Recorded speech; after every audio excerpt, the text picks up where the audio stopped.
Hello students, am Sukhwinder from department of economics GGDST college Haryana Hoshiarpur.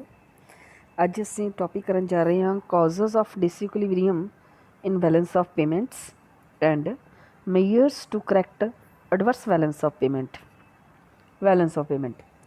ਜਿਸ ਤਰ੍ਹਾਂ ਆਪਾਂ ਲਾਸਟ ਲੈਕਚਰ ਦੇ ਵਿੱਚ ਕੀਤਾ ਸੀ ਕਿ balance of payment is the record of all the imports and exports of a country within a year. ਇੱਕ ਸਾਲ ਦੇ ਵਿੱਚ ਇੱਕ ਕੰਟਰੀ ਦੂਸਰੇ ਦੇਸ਼ਾਂ ਦੇ ਨਾਲ ਜੋ ਇੰਪੋਰਟ ਅਤੇ ਐਕਸਪੋਰਟ ਕਰਦੀ ਹੈ ਉਸ ਦਾ ਇੱਕ ਸਾਲ ਦਾ ਜਿਹੜਾ ਰਿਕਾਰਡ ਹੈ ਉਹ ਜਾਂ ਫਿਕਸ ਪੀਰੀਅਡ ਦਾ ਜਿਹੜਾ ਵੀ ਰਿਕਾਰਡ ਆ ਉਹ ਬੈਲੈਂਸ ਆਫ ਪੇਮੈਂਟ ਭੁਗਤਾਨ ਬਾਕੀ ਕਹਾਉਂਦਾ। ਹੁਣ ਬੈਲੈਂਸ ਆਫ ਪੇਮੈਂਟ ਹੈ ਜਿਹੜਾ ਉਹਦੇ ਵਿੱਚ ਡਿਸਇਕੁਇਲਿਬਰੀਅਮ ਆ ਜਾਂਦਾ ਕਈ ਵਾਰ। ਬੈਲੈਂਸ ਆਫ ਪੇਮੈਂਟ ਦੇ ਵਿੱਚ ਜਿਹੜਾ ਦੋ ਤਰ੍ਹਾਂ ਦਾ ਹੋ ਸਕਦਾ, ਜਾਂ ਤਾਂ ਇਕੁਇਲਿਬਰੀਅਮ ਹੋਏਗਾ ਉਹਦੇ 'ਚ ਜਾਂ ਫਿਰ ਡਿਸਇਕੁਇਲਿਬਰੀਅਮ ਹੋਏਗਾ।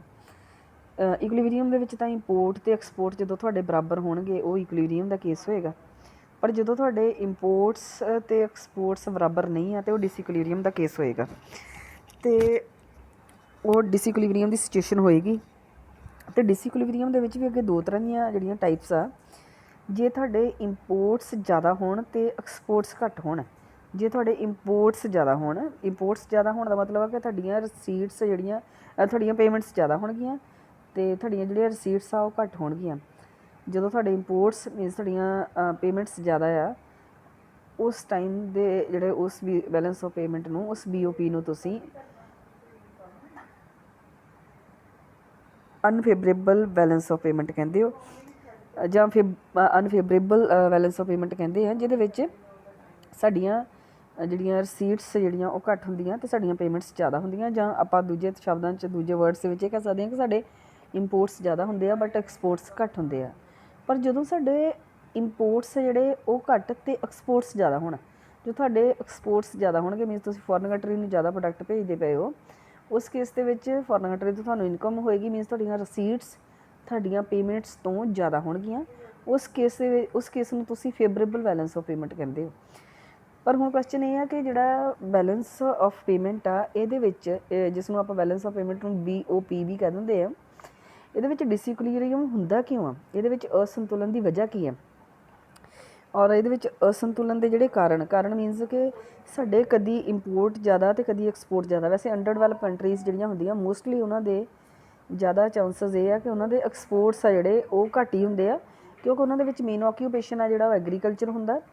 ਔਰ ਵੋਲੀਅਮ ਦੇ ਵਿੱਚ ਬੇਸ਼ੱਕ ਤੁਹਾਨੂੰ ਲੱਗੇ ਕਿ ਤੁਹਾਡੇ ਐਕਸਪੋਰਟਸ ਜ਼ਿਆਦਾ ਹੈ, ਬਟ ਜਿਹੜੀ ਉਹਨਾਂ ਦੀ ਮੋਨੀਟਰੀ ਵੈਲਿਊ ਆ ਉਹ ਘੱਟ ਹੁੰਦੀ ਹੈ, ਕਿਉਂਕਿ ਐਗਰੀਕਲਚਰ ਮੇਨ ਆਕਿਊਪੇਸ਼ਨ ਹੁੰਦਾ, ਪ੍ਰਾਇਮਰੀ ਪ੍ਰੋਡਕਟਸ ਹੁੰਦਾ।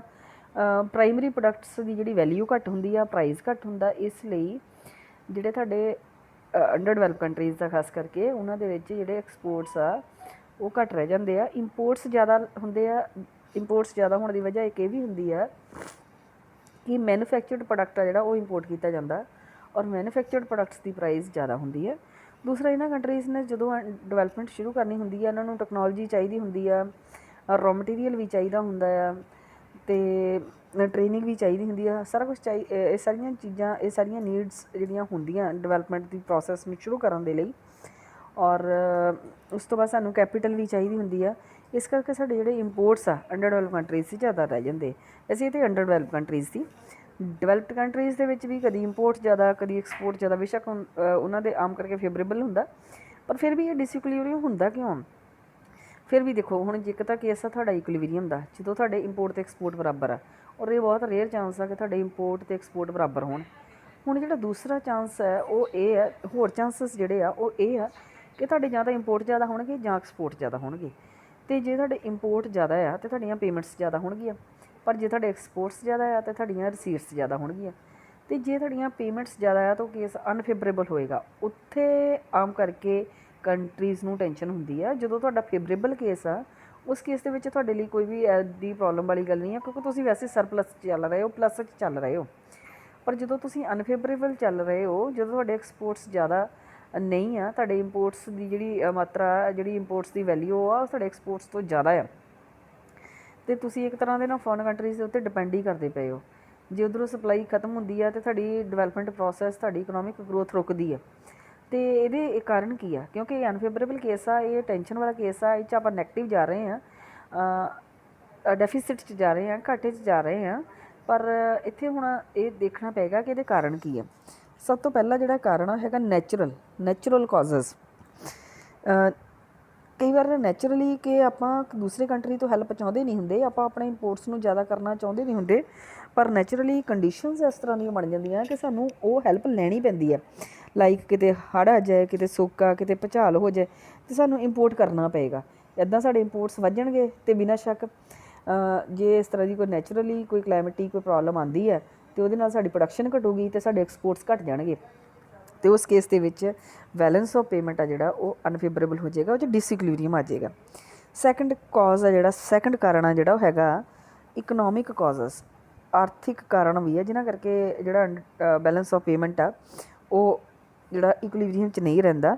ਉਹਦੇ ਵਿੱਚ ਵੀ ਅੱਗੇ ਬਹੁਤ ਸਾਰੇ ਕਾਰਨ ਆ। ਫਸਟ ਹੈਗਾ economic development plans. Under develop countries ਜਾਂ ਡਿਵੈਲਪਿੰਗ ਕੰਟਰੀਜ਼ ਜਿਹੜੀਆਂ ਹੈਗੀਆਂ, ਉਹਨਾਂ ਦੇ ਵਿੱਚ ਜਦੋਂ 5 ਈਅਰ ਪਲੈਨ ਜਾਂ ਕੋਈ ਵੀ ਪਲੈਨਿੰਗ ਦੇ ਅੰਡਰ ਡਿਵੈਲਪਮੈਂਟ ਕੀਤੀ ਜਾਂਦੀ ਆ, ਅਤੇ ਆਪਣੀ ਇਕਨੋਮਿਕ ਡਿਵੈਲਪਮੈਂਟ ਦੇ ਲਈ ਆਪਾਂ ਫੋਰਨ ਕੰਟਰੀਜ਼ ਤੋਂ ਮਾਡਰਨ ਮਸ਼ੀਨਰੀ, ਰॉ ਮਟੀਰੀਅਲ ਹੈ ਜਿਹੜਾ ਉਹ ਇੰਪੋਰਟ ਕਰਦੇ ਹਾਂ, ਔਰ ਉਹਦੇ ਕਰਕੇ ਬੈਲੈਂਸ ਆਫ ਪੇਮੈਂਟ ਡਿਸਇਕੁਇਲੀਬਰੀਅਮ ਦੇ ਵਿੱਚ ਚਲਾ ਜਾਂਦਾ।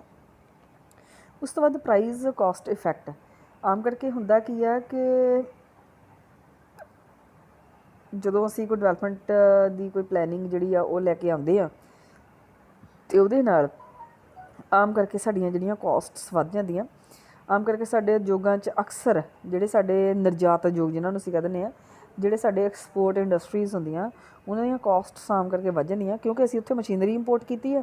ਹੁਣ ਸਾਡੀ ਕਾਸਟ ਆਈ ਹੈ, ਇਸ ਲਈ ਸਾਡਾ ਪ੍ਰਾਈਸ ਵੱਧ ਜਾਏਗਾ। ਜਦੋਂ ਪ੍ਰਾਈਸ ਵੱਧੇਗਾ ਤਾਂ ਬਿਨਾਂ ਸ਼ੱਕ ਫੋਰਨ ਕੰਟਰੀ ਸਾਡੇ ਪ੍ਰੋਡਕਟ ਦੀ ਡਿਮਾਂਡ ਨੂੰ ਘੱਟ ਕਰ ਦੇਣਗੇ। ਜਦੋਂ ਪ੍ਰਾਈਸ ਵੱਧਦਾ ਉਦੋਂ ਡਿਮਾਂਡ ਤਾਂ ਘਟਦੀ ਆ, ਅਤੇ ਜੇ ਸਾਡਾ ਪ੍ਰਾਈਸ ਜ਼ਿਆਦਾ ਹੋਏਗਾ ਤਾਂ ਜਿਹੜਾ ਪ੍ਰੋਡਕਟ ਅਸੀਂ ਐਕਸਪੋਰਟ ਕਰਦੇ ਪਏ ਸੀ ਉਹਦੀ ਡਿਮਾਂਡ ਘੱਟ ਹੋ ਜਾਏਗੀ। ਉਹਦੇ ਨਾਲ ਵੀ ਬੈਲੈਂਸ ਆਫ ਪੇਮੈਂਟ ਦੇ ਵਿੱਚ ਡਿਸਇਕੁਇਲੀਬਰੀਅਮ ਆ ਜਾਂਦਾ। ਉਸ ਤੋਂ ਬਾਅਦ ਸਾਈਕਲੀਕਲ ਫਲਕਚੁਏਸ਼ਨਸ। ਜਦੋਂ ਤੁਸੀਂ ਇੰਟਰਨੈਸ਼ਨਲ ਟ੍ਰੇਡ ਦੇ ਵਿੱਚ ਜਾਂਦੇ ਹੋ ਤਾਂ ਤੁਸੀਂ ਦੇਖਦੇ ਹੋ ਉੱਥੇ ਕਦੀ ਬੂਮ ਆਉਂਦੀ ਹੈ, ਕਦੀ ਰਿਸੈਸ਼ਨ ਆਉਂਦੀ ਹੈ, ਕਦੀ ਡਿਪਰੈਸ਼ਨ ਆਉਂਦੀ ਹੈ, ਫਿਰ ਰਿਕਵਰੀ ਆਉਂਦੀ ਹੈ। ਇਹਨੂੰ ਅਸੀਂ ਸਾਈਕਲੀਕਲ ਟ੍ਰੇਡ ਸਾਈਕਲਸ ਜਿਹਨਾਂ ਨੂੰ ਅਸੀਂ ਕਹਿ ਦਿੰਦੇ ਹਾਂ, ਤਾਂ ਸਾਈਕਲੀਕਲ ਫਲਕਚੁਏਸ਼ਨਸ ਕਹਿੰਦੇ ਹਾਂ। ਔਰ ਇਹਨਾਂ ਫਲਕਚੁਏਸ਼ਨਸ ਦੇ ਕਰਕੇ ਵੀ ਬੈਲੈਂਸ ਆਫ ਪੇਮੈਂਟ ਆਮ ਕਰਕੇ ਡਿਸਇਕੁਇਲੀਬਰੀਅਮ ਦੇ ਵਿੱਚ ਚਲਾ ਜਾਂਦਾ। ਉਸ ਤੋਂ ਬਾਅਦ ਚੇਂਜ ਇਨ ਫੋਰਨ ਐਕਸਚੇਂਜ ਰੇਟਸ। ਫਿਰ ਇਹ ਵੀ ਹੁੰਦਾ ਕਿ ਕਈ ਵਾਰ ਫੋਰਨ ਐਕਸਚੇਂਜ ਰੇਟ ਆ ਜਿਹੜਾ ਉਹਦੇ ਵਿੱਚ ਵੀ ਚੇਂਜਸ ਆ ਜਾਂਦੀਆਂ। ਬਹੁਤ ਸਾਰੇ ਕੰਟਰੀਜ਼ ਉਹਨਾਂ ਦੇ ਵਿੱਚ ਵੀ ਚੇਂਜਸ ਕਰ ਦਿੰਦੇ ਆ, ਜਿਹਦੇ ਕਰਕੇ ਸਾਡੇ ਜਿਹੜੇ ਇੰਪੋਰਟਸ ਆ ਉਹ ਮਹਿੰਗੇ ਹੋ ਜਾਂਦੇ ਆ, ਔਰ ਜਿਹੜੇ ਸਾਡੇ ਐਕਸਪੋਰਟਸ ਆ ਉਹ ਸਸਤੇ ਹੋ ਜਾਂਦੇ ਆ, ਜਿਹਦੇ ਕਰਕੇ ਬੈਲੈਂਸ ਆਫ ਪੇਮੈਂਟ ਦੇ ਵਿੱਚ ਡਿਸਇਕੁਇਲੀਬਰੀਅਮ ਆ ਜਾਂਦਾ। ਨੈਕਸਟ ਹੈਗਾ ਚੇਂਜ ਇਨ ਫੋਰਨ ਡਿਮਾਂਡ। ਜੇ ਫੋਰਨ ਕੰਟਰੀਜ਼ ਦੀ ਸਾਡੇ ਪ੍ਰੋਡਕਟਸ ਦੇ ਵਿੱਚ ਟੇਸਟ ਘੱਟ ਜਾਏ, ਉਹਨਾਂ ਦਾ ਜਿਹੜਾ ਉਹਦੇ ਵਿੱਚ ਰੁਚੀ ਘੱਟ ਜਾਏ, ਉਹਨਾਂ ਦੀ ਪ੍ਰੈਫਰੈਂਸ ਘੱਟ ਜਾਏ, ਉਹਨਾਂ ਦੇ ਫੈਸ਼ਨ 'ਚ ਚੇਂਜ ਆ ਜਾਏ, ਅਤੇ ਸਾਡੀ ਫੋਰਨ ਕੰਟਰੀ ਦੇ ਵਿੱਚ ਡਿਮਾਂਡ ਘੱਟ ਹੋ ਜਾਏ, ਉਹਦੇ ਕਰਕੇ ਵੀ ਸਾਡੀ ਜਿਹੜੀ ਬੈਲੈਂਸ ਆਫ ਪੇਮੈਂਟ ਡਿਸਇਕੁਇਲੀਬਰੀਅਮ ਦੇ ਵਿੱਚ ਚਲੀ ਜਾਏਗੀ। Change in terms of trade. ਜੇ ਵਪਾਰ ਦੀਆਂ ਸ਼ਰਤਾਂ ਦੂਜੇ ਦੇਸ਼ ਦੇ ਕੰਪੈਰੀਜ਼ਨ ਦੇ ਵਿੱਚ ਸਾਡੀਆਂ ਅਨਫੇਵਰੇਬਲ ਹੋ ਜਾਣਗੀਆਂ ਤਾਂ ਵੀ ਸਾਡਾ ਜਿਹੜਾ ਬੈਲੈਂਸ ਆਫ ਪੇਮੈਂਟ ਆ ਉਹ ਡਿਸਇਕੁਇਲੀਬਰੀਅਮ 'ਚ ਜਾਏਗਾ। ਉਸ ਤੋਂ ਬਾਅਦ ਡੈਮੋਸਟ੍ਰੇਸ਼ਨ ਇਫੈਕਟ। ਪ੍ਰੋਫੈਸਰ ਨਕਸੇ ਕਹਿੰਦੇ ਸੀ ਕਿ ਜਦੋਂ ਅੰਡਰ ਡਿਵੈਲਪ ਕੰਟਰੀਜ਼ ਦੇ ਲੋਕ ਆ ਜਿਹੜੇ, ਇਹ ਡਿਵੈਲਪ ਕੰਟਰੀਜ਼ ਦੇ ਲੋਕਾਂ ਨੂੰ ਕਾਪੀ ਕਰਦੇ ਆ, ਉਹਨਾਂ ਦੇ ਵਿੱਚ ਡੈਮੋਸਟ੍ਰੇਸ਼ਨ ਇਫੈਕਟ ਆ ਜਾਂਦਾ। ਜਦੋਂ ਹੁਣ ਅਸੀਂ ਕਾਪੀ ਕਰਦੇ ਹਾਂ ਤਾਂ ਅਸੀਂ ਬਿਨਾਂ ਸ਼ੱਕ ਫੋਰਨ ਤੋਂ ਪ੍ਰੋਡਕਟਸ ਮੰਗਵਾਉਂਦੇ ਆ, ਜਿਹਦੇ ਨਾਲ ਸਾਡੇ ਇੰਪੋਰਟਸ ਵੱਧ ਜਾਂਦੇ ਆ। ਐਕਸਪੋਰਟਸ ਸਾਡੇ ਉਨੇ ਹੀ ਰਹਿੰਦੇ ਆ, ਬਟ ਐਕਸਪੋਰਟਸ ਜਦੋਂ ਉਨੇ ਰਹਿ ਕੇ ਬਟ ਸਾਡੇ ਇੰਪੋਰਟਸ ਵਧਣਗੇ ਤਾਂ ਉਹਦੇ ਨਾਲ ਵੀ ਤੁਹਾਡੇ ਜਿਹੜਾ ਬੈਲੈਂਸ ਆਫ ਪੇਮੈਂਟ ਆ ਉਹਦੇ ਵਿੱਚ ਡਿਸਇਕੁਇਲੀਬਰੀਅਮ ਆ ਜਾਏਗਾ। ਨੈਕਸਟ ਹੈਗਾ ਪਾਪੂਲੇਸ਼ਨ ਐਕਸਪਲੋਜ਼ਨ। ਜੇ ਕਿਸੇ ਕੰਟਰੀ ਦੇ ਵਿੱਚ ਪਾਪੂਲੇਸ਼ਨ ਜ਼ਿਆਦਾ ਹੋ ਜਾਏ, ਜਿਸ ਤਰ੍ਹਾਂ ਅੰਡਰ ਡਿਵੈਲਪ ਕੰਟਰੀਜ਼ ਦੇ ਵਿੱਚ ਮੋਸਟਲੀ ਹੁੰਦਾ ਹੈ, ਜਿਸ ਤਰ੍ਹਾਂ ਇੰਡੀਆ ਦੇ ਵਿੱਚ ਵੀ ਹੈਗਾ ਆ, ਜੇ ਅੰਡਰ ਡਿਵੈਲਪ ਕੰਟਰੀਜ਼ ਦੇ ਵਿੱਚ ਪਾਪੂਲੇਸ਼ਨ ਜਿਹੜੀ ਆ ਉਹ ਜ਼ਿਆਦਾ ਹੋ ਜਾਏ, ਪਾਪੂਲੇਸ਼ਨ ਐਕਸਪਲੋਜ਼ਨ ਹੋ ਜਾਏ, ਅਤੇ ਇਹਦੇ ਕਰਕੇ ਤੁਸੀਂ ਜਿਹੜਾ ਫੋਰਨ ਕੰਟਰੀ ਨੂੰ ਪ੍ਰੋਡਕਟ ਐਕਸਪੋਰਟ ਕਰਦੇ ਸੀ ਉਹਦੀ ਡਿਮਾਂਡ ਤਾਂ ਤੁਹਾਡੀ ਆਪਣੀ ਕੰਟਰੀ 'ਚ ਹੋ ਜਾਏਗੀ, ਤਾਂ ਵੀ ਤੁਹਾਡੇ ਐਕਸਪੋਰਟਸ ਆ ਜਿਹੜੇ ਉਹ ਘੱਟ ਹੋ ਜਾਣਗੇ। ਉਸ ਤੋਂ ਬਾਅਦ ਫੋਰਨ ਕੈਪੀਟਲ ਇਨਵੈਸਟਮੈਂਟ ਫਲੋ। ਜਦੋਂ ਜ਼ਿਆਦਾ ਲਾਭ ਪ੍ਰੇਰਨਾ ਤੋਂ, ਜਦੋਂ ਕੋਈ ਦੇਸ਼ ਵਿਦੇਸ਼ਾਂ ਤੋਂ ਜ਼ਿਆਦਾ ਪੂੰਜੀ ਨਿਵੇਸ਼ ਕਰਦਾ ਤਾਂ ਪੂੰਜੀ ਨਿਰਯਾਤਕ ਦੇਸ਼ ਤੋਂ ਪੂੰਜੀ ਦੇ ਬਾਹਰੀ ਪ੍ਰਵਾਹ ਕਾਰਨ ਭੁਗਤਾਨ ਸੰਤੁਲਨ 'ਤੇ ਪ੍ਰਤੀਕੂਲ ਪ੍ਰਭਾਵ ਪੈਂਦਾ। ਇਹ ਲਿਖਿਆ ਹੋਇਆ ਇੱਥੇ।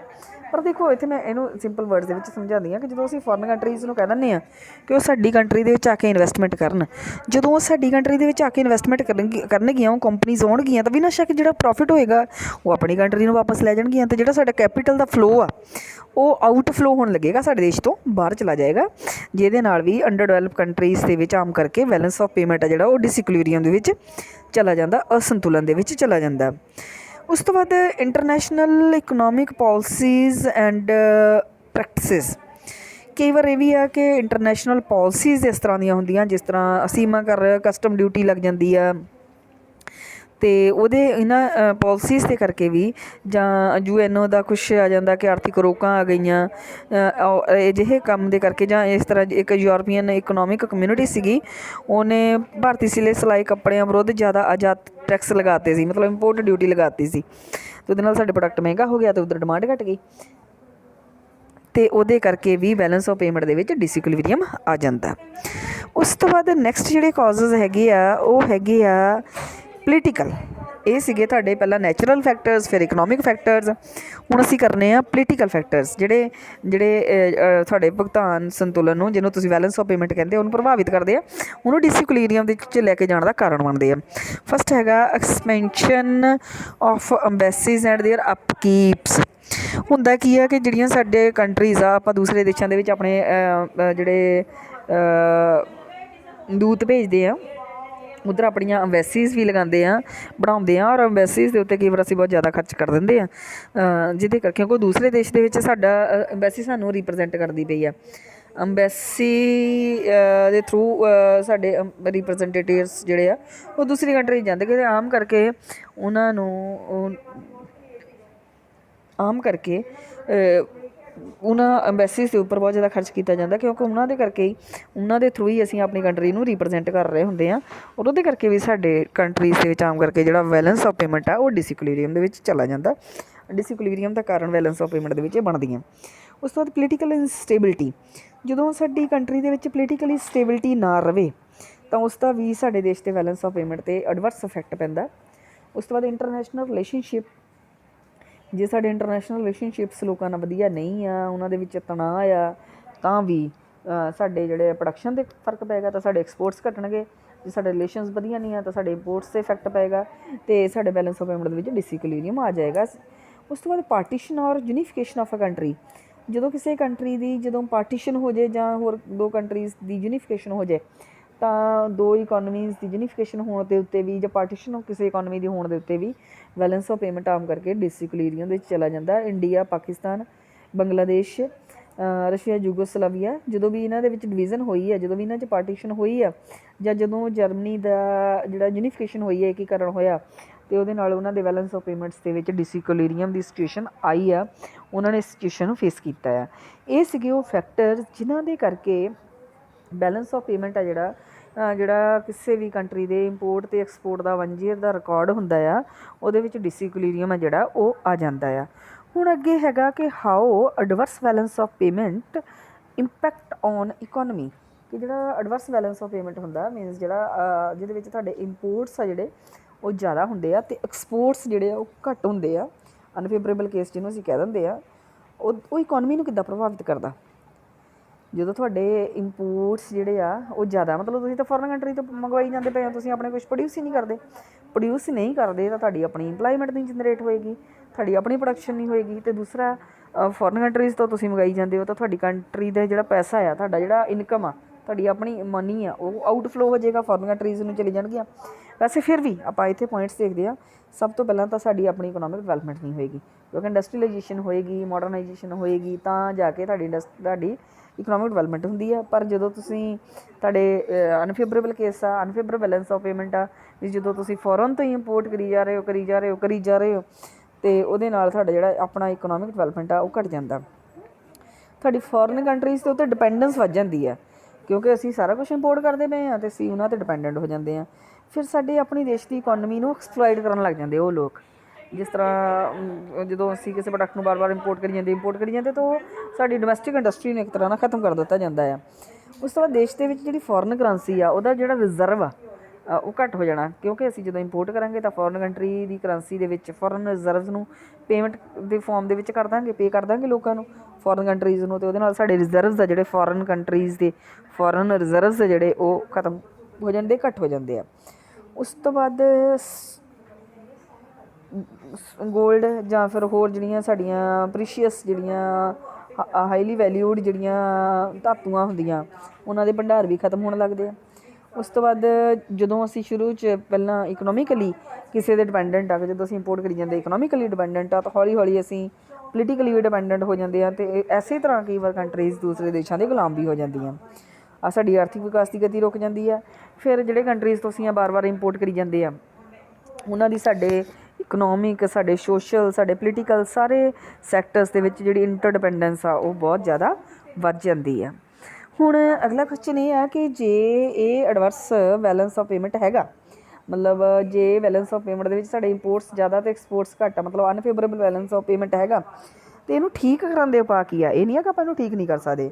ਠੀਕ ਕਰਨ ਦੇ ਉਪਾਅ ਜਿਹੜੇ ਆ ਉਹ ਹੈਗੇ ਆ ਇਕਨੋਮਿਕ ਮੇਜਰਸ ਆ, ਪਹਿਲਾਂ ਤਾਂ ਮਤਲਬ ਆਰਥਿਕ ਮੇਜਰਸ ਜਿਨ੍ਹਾਂ ਨੂੰ ਅਸੀਂ ਕਹਿ ਦਿੰਦੇ, ਦੂਸਰੇ ਪੋਲੀਟੀਕਲ ਮੇਜਰਸ ਜਿਨ੍ਹਾਂ ਨੂੰ ਅਸੀਂ ਰਾਜਨੀਤਿਕ ਉਪਾਅ ਕਹਿ ਦਿੰਦੇ ਆ, ਤੀਸਰੇ ਸੋਸ਼ਲ ਮੇਜਰਸ ਆ ਜਿਨ੍ਹਾਂ ਨੂੰ ਅਸੀਂ ਸਮਾਜਿਕ ਉਪਾਅ ਕਹਿ ਦਿੰਦੇ ਆ, ਐਂਡ ਚੌਥੇ ਇੰਟਰਨੈਸ਼ਨਲ ਮੇਜਰਸ ਆ ਜਿਨ੍ਹਾਂ ਨੂੰ ਅਸੀਂ ਅੰਤਰਰਾਸ਼ਟਰੀ ਉਪਾਅ ਕਹਿ ਦਿੰਦੇ ਆ। ਸਭ ਤੋਂ ਪਹਿਲਾਂ ਆਉਂਦਾ ਇਕਨੋਮਿਕ ਮੇਜਰਸ। ਕਿਹੜੇ ਕੀਤੇ ਜਾ ਸਕਦੇ ਆ? ਆਰਥਿਕ ਉਪਾਅ ਕਿਹੜੇ ਆ ਜਿਨ੍ਹਾਂ ਦੇ ਨਾਲ ਬੈਲੈਂਸ ਆਫ ਪੇਮੈਂਟ, ਜਿਨ੍ਹਾਂ ਦੇ ਨਾਲ ਬੈਲੈਂਸ ਆਫ ਪੇਮੈਂਟ ਆ ਜਿਹੜਾ ਉਹ ਇਕੁਲੀਬਰੀਅਮ ਦੇ ਵਿੱਚ ਹੋ ਜਾਏ, ਫੇਵਰੇਬਲ ਕੇਸ ਹੋ ਜਾਏ, ਮੀਨਸ ਨਾ ਫੇਵਰੇਬਲ ਕੇਸ ਹੋਵੇ, ਫੇਵਰੇਬਲ ਕੇਸ ਹੋਵੇ। ਅਤੇ ਉਹਦੇ ਵਿੱਚ ਪਹਿਲਾ ਹੈਗਾ ਮੋਨਟਰੀ ਮੇਜਰਸ ਅਤੇ ਦੂਸਰੇ ਹੈਗੇ ਨਾਨ ਮੋਨਟਰੀ ਮੇਜਰਸ। ਮੋਨਟਰੀ ਮੇਜਰਸ ਦੇ ਵਿੱਚ ਸਭ ਤੋਂ ਪਹਿਲਾਂ ਤਾਂ ਤੁਸੀਂ ਡੀਫਲੇਸ਼ਨ ਕਰ ਸਕਦੇ ਹੋ, ਅਸਫੀਤੀ। ਇਹ 2 ਨੰਬਰ ਦੇ ਪੁਆਇੰਟ ਆਫ ਵਿਊ ਤੋਂ ਵੀ ਆ ਕਿ 2 ਨੰਬਰਾਂ ਦੇ ਵਿੱਚ ਵੀ ਤੁਹਾਡੇ ਤੋਂ ਪੁੱਛੇ ਜਾ ਸਕਦੇ ਹੁੰਦੇ ਆ ਇੱਦਾਂ ਦੇ ਕੁਐਸਚਨ। ਡੀਫਲੇਸ਼ਨ ਕੀ ਹੁੰਦੀ ਆ? ਡੀਫਲੇਸ਼ਨ ਇੱਕ ਮੋਨਟਰੀ ਪਾਲਿਸੀ ਜਿਹੜੀ ਆਪਾਂ ਕਰ ਚੁੱਕੇ ਹਾਂ, ਮੋਨਟਰੀ ਪਾਲਿਸੀ ਹੈਗੀ ਆ ਅਸਲ ਦੇ ਵਿੱਚ। ਇਹਦੇ ਵਿੱਚ ਹੁੰਦਾ ਕੀ ਆ ਕਿ ਜਿਹੜੀ ਤੁਹਾਡੀ ਕਰੰਸੀ, ਜਿਹੜੀ ਤੁਹਾਡੀ ਮਨੀ ਚੱਲਦੀ ਪਈ ਆ, ਉਹਦੀ ਮਾਤਰਾ ਨੂੰ ਘੱਟ ਕਰ ਦਿੱਤਾ ਜਾਂਦਾ।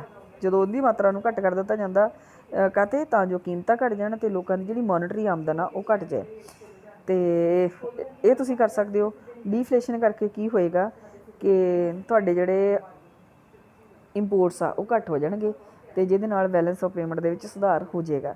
ਡੀਫਲੇਸ਼ਨ ਜਦੋਂ ਤੁਸੀਂ ਆਪਣੀ ਕਰੰਸੀ ਦੀ ਕਰ ਦੋਗੇ, ਆਪਣੀ ਕੰਟਰੀ ਦੇ ਵਿੱਚ ਕਰ ਦੋਗੇ, ਜਦੋਂ ਕੀਮਤਾਂ ਹੀ ਘੱਟ ਕਰ ਦੋਗੇ, ਜਦੋਂ ਕੀਮਤਾਂ ਘੱਟ ਕਰੋਗੇ ਤਾਂ ਬਿਨਾਂ ਸ਼ੱਕ ਇਹ ਨਹੀਂ ਹੋਏਗਾ ਕਿ ਤੁਹਾਡੇ ਇੰਪੋਰਟਸ ਸਿੱਧੇ ਘੱਟ ਜਾਣਗੇ, ਤੁਹਾਡੇ ਐਕਸਪੋਰਟਸ ਵੀ ਵੱਧ ਜਾਣਗੇ, ਕਿ ਤੁਹਾਡੀਆਂ ਪ੍ਰਾਈਜ਼ਸ ਘੱਟ ਜਾਣਗੀਆਂ। ਪ੍ਰਾਈਜ਼ਸ ਘਟਣਗੀਆਂ ਤਾਂ ਪ੍ਰਾਈਜ਼ਸ ਜਦੋਂ ਘਟਣਗੀਆਂ ਲੋਕ ਸਾਡੇ ਪ੍ਰੋਡਕਟ ਨੂੰ ਜ਼ਿਆਦਾ ਮੰਗਣਗੇ, ਜਿਹਦੇ ਕਰਕੇ ਸਾਡੇ ਐਕਸਪੋਰਟਸ ਵੱਧ ਜਾਣਗੇ ਅਤੇ ਸਾਡੀ ਮੌਦਰਿਕ ਆਮਦਨ ਕਿਉਂਕਿ ਘਟੀ ਆ, ਮਤਲਬ ਸਾਡੀ ਬੇਸ਼ੱਕ ਅਸਲ ਦੇ ਵਿੱਚ ਆਮਦਨ ਸਾਡੀ ਜੋ ਵੀ ਹੋਵੇ, ਪਰ ਸਾਡੀ ਜਿਹੜੀ ਮੋਨਟਰੀ ਇਨਕਮ ਉਹ ਘੱਟ ਜਾਏਗੀ ਕਿਉਂਕਿ ਡੀਫਲੇਸ਼ਨ ਹੋ ਜਾਏਗੀ। ਉਹਦੇ ਕਰਕੇ ਸਾਡੇ ਜਿਹੜੇ ਇੰਪੋਰਟਸ ਆ ਉਹ ਵੀ ਘੱਟ ਹੋ ਜਾਣਗੇ ਅਤੇ ਜਿਹਦੇ ਨਾਲ ਬੈਲੈਂਸ ਆਫ ਪੇਮੈਂਟ ਦੇ ਵਿੱਚ ਇਕੁਲੀਬਰੀਅਮ ਆ ਜਾਏਗਾ। ਉਸ ਤੋਂ ਬਾਅਦ ਡੀਵੈਲਿਊਸ਼ਨ ਦੇ ਵਿੱਚ ਕੀ ਹੈ ਕਿ ਇਹਦੇ ਵਿੱਚ ਸਰਕਾਰ ਆ ਜਿਹੜੀ ਆਪਣੀ ਕਰੰਸੀ ਦੀ ਵੈਲਿਊ ਨੂੰ ਦੂਸਰੀਆਂ ਕਰੰਸੀ ਦੇ ਬਦਲੇ ਘੱਟ ਕਰ ਦਿੰਦੀ ਹੈ, ਜਿਹਦੇ ਨਾਲ ਸਾਡੇ ਜਿਹੜੇ ਇੰਪੋਰਟਸ ਮਹਿੰਗੇ ਹੋ ਜਾਂਦੇ ਆ, ਸਾਡੇ ਐਕਸਪੋਰਟਸ ਸਸਤੇ ਹੋ ਜਾਂਦੇ ਆ। ਉਹਦੇ ਨਾਲ ਵੀ ਬੈਲੈਂਸ ਆਫ ਪੇਮੈਂਟ ਫੇਵਰੇਬਲ ਹੋ ਜਾਂਦਾ, ਉਹਦੇ ਨਾਲ ਵੀ ਉਹ ਡਿਸਇਕੁਲੀਬਰੀਅਮ ਘੱਟ ਜਾਂਦਾ। ਉਸ ਤੋਂ ਬਾਅਦ ਐਕਸਚੇਂਜ ਡੈਪਰੀਸ਼ੀਏਸ਼ਨ ਦੇ ਵਿੱਚ ਕੀ ਆ ਕਿ ਜੇ ਤੁਸੀਂ ਇੰਟਰਨੈਸ਼ਨਲ ਟਰੇਡ 'ਚ ਹੈਗੇ ਹੋ ਅਤੇ ਵਟਾਂਦਰਾ ਦਰ ਲੋਚਸ਼ੀਲ ਹੋਵੇ ਤਾਂ ਸਰਕਾਰ ਅਵਮੂਲਨ ਦੀ ਜਿਹੜੀ ਉਹ ਡੀਵੈਲਿਊਸ਼ਨ ਦੀ ਪਾਲਿਸੀ ਨਹੀਂ ਅਪਣਾਉਂਦੀ। ਉਹ ਵਟਾਂਦਰਾ ਦਰ ਦੇ ਨਾਲ ਅੰਤਰਰਾਸ਼ਟਰੀ ਵਿਦੇਸ਼ੀ ਮੁਦਰਾ ਦੀ ਮੰਗ ਅਤੇ ਪੂਰਤੀ ਦੀਆਂ ਸ਼ਕਤੀਆਂ ਮੁਦਰਾ ਦੇ ਵਿਦੇਸ਼ੀ ਮੁੱਲ ਨੂੰ ਨਿਰਧਾਰਿਤ ਕਰਦੀਆਂ। ਜੇ ਇੱਕ ਦੇਸ਼ ਦਾ ਬੈਲੈਂਸ ਆਫ ਪੇਮੈਂਟ ਫੇਵਰੇਬਲ ਆ ਤਾਂ ਵਟਾਂਦਰਾ ਦਰ 'ਚ ਆਪਣੇ ਆਪ ਕਮੀ ਆ ਜਾਂਦੀ ਹੈ, ਕਿਉਂਕਿ ਜੇਕਰ ਮੁਦਰਾ ਦੀ ਪੂਰਤੀ ਦੀ ਘਾਟ ਅਤੇ ਮੰਗ ਦੇ ਵਾਧੇ ਹੋਣ ਦੇ ਕਰਕੇ ਸਵਦੇਸ਼ੀ ਮੁਦਰਾ ਦੀ ਪੂਰਤੀ ਵਿੱਚ ਵਾਧੇ ਦੇ ਕਾਰਨ ਸਵਦੇਸ਼ੀ ਮੁਦਰਾ ਦੀ ਵਟਾਂਦਰਾ ਦਰ ਘੱਟ ਹੋ ਜਾਵੇਗੀ। ਠੀਕ ਹੈ, ਕੀ ਹੋਏਗਾ? ਵਿਦੇਸ਼ੀ ਮੁਦਰਾ ਫੋਰਨ ਕਰੰਸੀ ਦੀ ਜੇ ਸਪਲਾਈ ਘੱਟ ਜਾਏ ਅਤੇ ਉਹਦੀ ਮੰਗ ਵੱਧ ਜਾਏ, ਉਹਦੇ ਕਰਕੇ ਸਾਡੀ ਜਿਹੜੀ ਆਪਣੀ ਕਰੰਸੀ ਆ ਉਹਦੀ ਸਪਲਾਈ ਦੇ ਵਿੱਚ ਵਾਧਾ ਹੋ ਜਾਏਗਾ। ਜੇ ਉਹਨਾਂ ਦੀ ਸਪਲਾਈ ਘੱਟ ਜਾਏ ਸਾਡੀ ਸਪਲਾਈ ਵੱਧ ਜਾਏਗੀ ਅਤੇ ਸਾਡੀ ਜਿਹੜੀ ਸਵਦੇਸ਼ੀ ਮੁਦਰਾ ਉਹਦੇ ਵਿੱਚ ਉਹਦੀ ਵਟਾਂਦਰਾ ਦਰ ਆ ਜਿਹੜੀ ਉਹ ਘੱਟ ਹੋ ਜਾਏਗੀ, ਕਿਉਂਕਿ ਜਿਹੜੀ ਚੀਜ਼ ਦੀ ਸਪਲਾਈ ਜ਼ਿਆਦਾ ਹੁੰਦੀ ਆ ਉਹਦਾ ਪ੍ਰਾਈਸ ਘੱਟ ਹੁੰਦਾ ਅਤੇ ਇਹਦੇ ਨਾਲ ਸਾਡੇ ਜਿਹੜੇ ਐਕਸਪੋਰਟਸ ਆ ਉਹ ਵੱਧ ਜਾਣਗੇ। ਤੇ ਇਹਦੇ ਨਾਲ ਬੈਲੈਂਸ ਆਫ ਪੇਮੈਂਟ ਦੇ ਵਿੱਚ ਇਕੁਇਲੀਬ੍ਰੀਅਮ ਆ ਜਾਏਗਾ। ਉਸ ਤੋਂ ਬਾਅਦ ਐਕਸਚੇਂਜ ਕੰਟਰੋਲ ਕੀਤਾ ਜਾ ਸਕਦਾ। ਐਕਸਚੇਂਜ ਕੰਟਰੋਲ ਦੇ ਵਿੱਚ ਕੀ ਕੀਤਾ ਜਾ ਸਕਦਾ ਕਿ ਇਹਦੇ ਵਿੱਚ ਵਿਦੇਸ਼ੀ ਮੁਦਰਾ ਦਾ ਇੱਕ ਮਾਤਰ ਭੰਡਾਰ, ਕਿਉਂਕਿ ਸੈਂਟਰਲ ਬੈਂਕ ਦੇ ਕੋਲ ਹੀ ਹੁੰਦਾ, ਉਸ ਦੀ ਆਗੇ ਨਾਲ ਹੀ ਵਿਦੇਸ਼ੀ ਮੁਦਰਾ ਪ੍ਰਾਪਤ ਹੁੰਦੀ ਹੈ। ਜੇ ਉਹ 'ਤੇ ਕੰਟਰੋਲ ਕਰ ਲਿਆ ਜਾਵੇ ਅਤੇ ਤੁਹਾਡੇ ਕੋਲ ਫੋਰਨ ਕਰੰਸੀ ਨਹੀਂ ਹੋਏਗੀ ਤਾਂ ਤੁਸੀਂ ਇੰਪੋਰਟ ਹੀ ਨਹੀਂ ਕਰੋਗੇ, ਅਤੇ ਉਹਦੇ ਨਾਲ ਸਾਡੇ ਬੈਲੈਂਸ ਆਫ ਪੇਮੈਂਟ ਦੇ ਵਿੱਚ ਇਕੁਇਲੀਬ੍ਰੀਅਮ ਦੇ ਚਾਂਸਸ ਹੈਗੇ ਆ।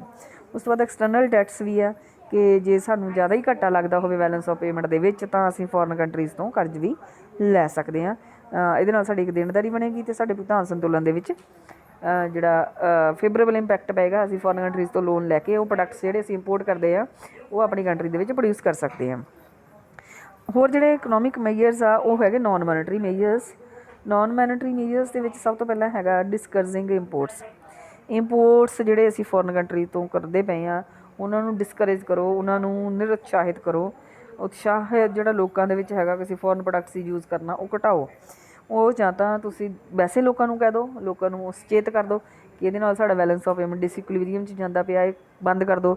ਜੇ ਇੱਦਾਂ ਨਹੀਂ ਪੋਸੀਬਲ ਹੈਗਾ ਤਾਂ ਤੁਸੀਂ ਇੰਪੋਰਟ ਡਿਊਟੀ ਲਾ ਦਿਓ। ਇੰਪੋਰਟ ਡਿਊਟੀ ਲਾਓਗੇ ਤਾਂ ਫੋਰਨ ਦਾ ਪ੍ਰੋਡਕਟ ਜਿਹੜਾ ਤੁਸੀਂ ਲਿਆਉਂਦੇ ਪਏ ਉਹ ਮਹਿੰਗਾ ਹੋ ਜਾਏਗਾ ਅਤੇ ਲੋਕ ਉਹਦੀ ਜਿਹੜੀ ਡਿਮਾਂਡ ਆ ਉਹਨੂੰ ਘਟਾ ਦੇਣਗੇ। ਜਾਂ ਫਿਰ ਕੋਟਾ ਫਿਕਸ ਕਰ ਦਿਓ, ਇੰਪੋਰਟ ਕੋਟਾ, ਕਿ ਤੁਸੀਂ ਇੰਨਾ ਪ੍ਰੋਡਕਟ ਹੀ ਮੰਗਾ ਸਕਦੇ ਹੋ, ਇਹਦੇ ਤੋਂ ਜ਼ਿਆਦਾ ਫੋਰਨ ਤੋਂ ਪ੍ਰੋਡਕਟ ਇੰਪੋਰਟ ਨਹੀਂ ਕਰ ਸਕਦੇ। ਜਾਂ ਫਿਰ ਇਨਕਰੇਜ ਇੰਪੋਰਟ ਸਬਸਟੀਟਿਊਸ਼ਨ।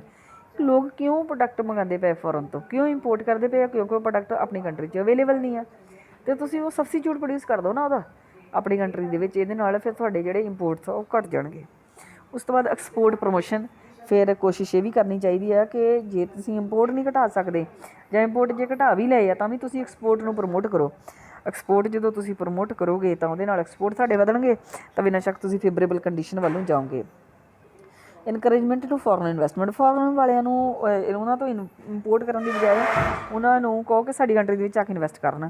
ਉਹਦੇ ਨਾਲ ਇਹ ਹੋਏਗਾ ਕਿ ਤੁਹਾਡੀ ਆਪਣੀ ਕੰਟਰੀ ਦੇ ਵਿੱਚ ਡਿਵੈਲਪਮੈਂਟ ਪ੍ਰੋਸੈਸ ਹੈ ਜਿਹੜੀ ਸ਼ੁਰੂ ਹੋ ਜਾਏਗੀ ਅਤੇ ਤੁਹਾਡਾ ਪ੍ਰੋਡਕਟ ਆ ਜਿਹੜਾ ਉਹ ਆਪਣਾ ਬਣਨਾ ਸ਼ੁਰੂ ਹੋ ਜਾਏਗਾ। ਉਸ ਤੋਂ ਬਾਅਦ ਅਟਰੈਕਸ਼ਨ ਟੂ ਫੋਰਨ ਟੂਰਿਸਟ। ਫਿਰ ਫੋਰਨ ਟੂਰਿਸਟ ਵੀ ਅਟਰੈਕਟ ਕਰੋ ਕਿਉਂਕਿ ਉਹ ਆਉਣਗੇ ਇੱਧਰ ਖਰਚ ਕਰਨਗੇ ਅਤੇ ਸਾਨੂੰ ਫੋਰਨ ਕਰੰਸੀ ਜਿਹੜੀ ਆ ਉਹ ਮਿਲ ਜਾਏਗੀ। ਉਸ ਤੋਂ ਬਾਅਦ ਸਟ੍ਰੇਟ ਟਰੇਡਿੰਗ, ਕਿ ਜਿਹੜਾ ਵਪਾਰ ਆ ਉਹ ਜਿਹੜਾ ਆ ਉਹ ਇੱਕ ਸਟੇਟ, ਇੱਕ ਗੌਰਮੈਂਟ ਜਿਹੜੀ ਆਪਣੇ ਹੱਥ 'ਚ ਲੈ ਕੇ ਫਾਲਤੂ ਦੇ ਜਿਹੜੇ ਇੰਪੋਰਟ ਹੁੰਦੇ ਪਏ ਆ ਉਹਨਾਂ ਨੂੰ ਰੋਕ ਸਕੇ। ਉਸ ਤੋਂ ਬਾਅਦ ਅਗਲੇ ਹੈਗੇ ਜੀ ਪੋਲੀਟੀਕਲ ਮੇਜਰਸ। ਪੋਲੀਟੀਕਲ ਮੇਜਰਸ ਵਿੱਚ ਇਹ ਆ ਐਂਡ ਆਫ ਪੋਲੀਟੀਕਲ ਅਲਾਇੰਸਿਸ। ਜਿਹੜੇ ਪੋਲੀਟੀਕਲ ਅਲਾਇੰਸ ਗੱਠਜੋੜ ਹੁੰਦੇ ਆ ਇਹ ਖਤਮ ਹੋਣੇ ਚਾਹੀਦੇ ਆ। ਇਹਨਾਂ ਦੇ ਟੁੱਟਣ ਦੇ ਨਾਲ ਕੀ ਹੋਏਗਾ ਕਿ ਬੈਲੈਂਸ ਆਫ ਪੇਮੈਂਟ ਆ ਉਹਦੇ ਵਿੱਚ ਸੁਧਾਰ ਆ ਸਕਦਾ ਹੈ।